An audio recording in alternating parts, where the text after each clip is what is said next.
Excited to take you guys along with me today. I'm going to try to do my best. I have 2 meetings today with public educators in the state of North Carolina, which is just really exciting. I love when I'm able to partner, collaborate, come together with other public educators to have conversations around social emotional learning, leadership development, and just supporting the evolution within our public schools here. So I'll keep you guys posted and updated, but I'm off today. The portrait of a graduate. So if you're familiar with that term, a lot of districts and states will start to develop the portrait of a graduate. And so when you're leaving that state or that school district, they kind of backwards map what is needed in terms of your educational experience for you to truly be ready for that next step, whether that be college, whether that be industry, whatever it is. What is that portrait? And one of the things we were discussing is so much of these skills around social and emotional learning, emotional intelligence needs to be included in the portrait of a graduate. Resiliency, emotional regulation, adaptability, all these different aspects of emotional intelligence and social emotional learning really need to be included when we think about the holistic development of a student. And there are states out there that are doing this, but one of the conversations that I was really excited to be having was starting to think about, in the state of North Carolina, a state that doesn't have these standards or learning outcomes set, what does that actually start to look like in terms of a graduate? We're very, very used to it from the lens of content, reading, writing, math, social studies, etc. We've been able at a federal and state level to really plan out and look at what are the different standards and how each grade or each learning environment, elementary, middle, high, play into one another in order to set that graduate up, to create that profile.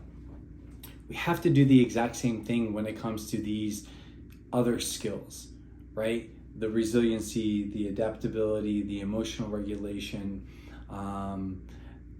conflict resolution, effective communication, all these different aspects, perspective taking, right? Those all have to play a role in what that looks like. And so we were having a really cool conversation about, what if we started to piece together from an elementary, middle, and high school perspective, what are those skills related to emotional intelligence, related to social emotional learning, that we would want those students to leave with, right? When a student leaves 5th grade, what skills throughout the course of their elementary experience do we want them truly to understand?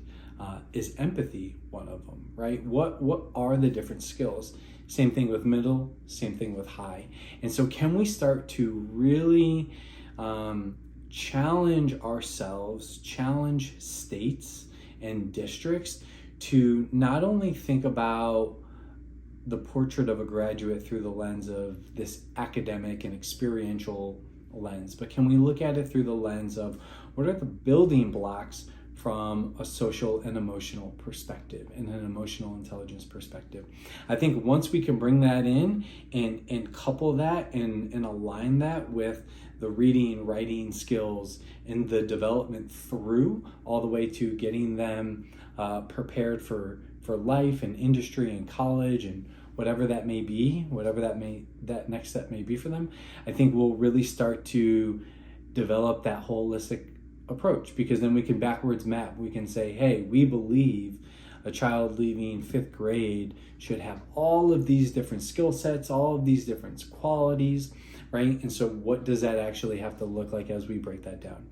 I think when we can start including these skills within the portrait of a graduate at a federal level and a state level, then we can really start transforming these learning environments that are really foundationally set in holistic approaches to education. So that was a really fun and cool conversation to be a part of, and one that is being applied to a state that doesn't necessarily have those set in public education. And so it's fun to be looped in and included and coming together with other public educators who are looking to do similar type stuff. So I'll keep you guys posted on that. But yeah.